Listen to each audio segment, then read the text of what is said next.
In just 7 years, John Conturo took Conturo Prototyping from a 1,000 square foot manufacturing facility to the facility you see today, over 25,000 square feet and over 28 different machines. I started the business when I was 24 years old, about 7 years ago. So you started in it was like 1,000 square feet just on your own? Yep. And that was mainly just one machine? One machine. I used the profits to buy another turning center, and then I hired some people and bought more equipment. You know, the equipment got so big and so expensive that it made sense to start looking at financing. A lot of our equipment is financed through banks, such as Contend.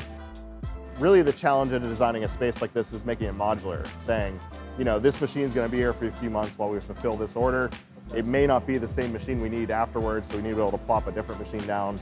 We really built out our standardization across the shop to make that setup time as minimal as possible. So one good example of that is the first 10 tools are the same on every machine, so that the programmers don't even know what machine tool they're going on.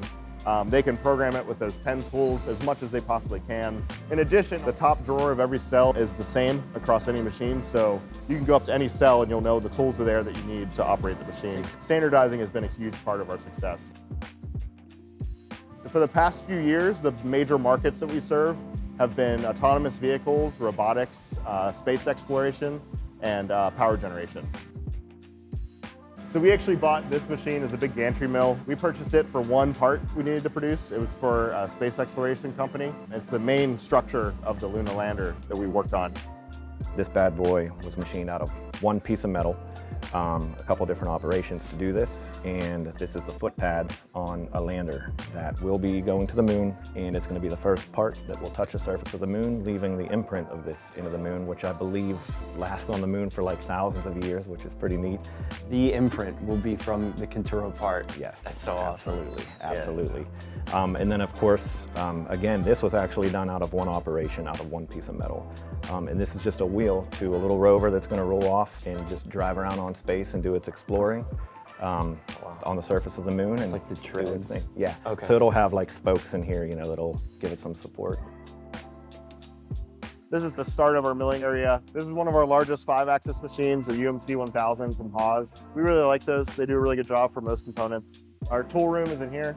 So this is where all the cutters live. We have a ton of different tooling because we rapidly need to make different prototypes and things. Very well organized, very well maintained. We just expanded into this space recently, probably less than a year old. All milling in here though. So do you have a count on how many machines you guys have now? I think 25, 24. I didn't count the Mazacs. The Mazacs are actually going to a different shop that I'm buying. So we'll be adding that to the business. This is an interesting part. Pretty challenging to make. We had to add like a rotary axis to the machine to turn the part.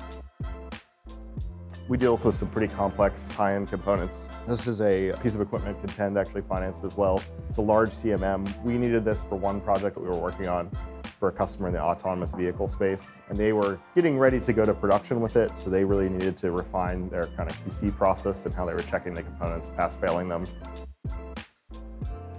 So this is where it all began, at least between our two companies, Contend and Conturo. Yep. This was the first machine that we financed with you guys. This was the Doosan lathe.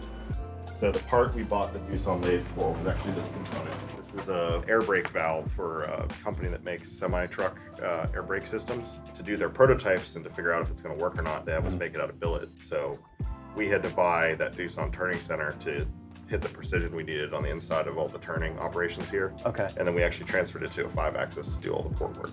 You guys helped us pull that one off. That job pretty much paid for the machine, and we're continuing to use it for other stuff. That's great. Yeah. I actually looked it up. It's been 8 machines with the last 3, 8 machines that we've worked with you guys. What would you say to those folks that are checking us out? Oh, it's just so easy to work with you guys, so quick to get everything done. You guys understand the industry, so you know what we're talking about when we're talking about all these deals and all the nuances of them. As well as the customer support has been amazing. You know, we were working on some other financing and we needed some subordination letters and things, and you guys were really quick to get all that worked out for us. So it was a huge help just having that partner we can rely on and someone that'll actually answer my email when we email. So that's important. Yeah, all that little stuff. I mean, every bank's the same in some regard. They're giving you capital to purchase things. It's how they treat you when doing that that makes them different. So it's been a pleasure working with you guys, and it's so cool to be here and just see it all. You know, it's one thing just writing it up. Okay, you see the quotes, the invoices, okay, these machines, but to see them and see what you guys are doing with them is is really special. Yeah, it's exciting. So thanks for the support. Hope you found this video inspiring and you've learned a few things in order to grow your own business.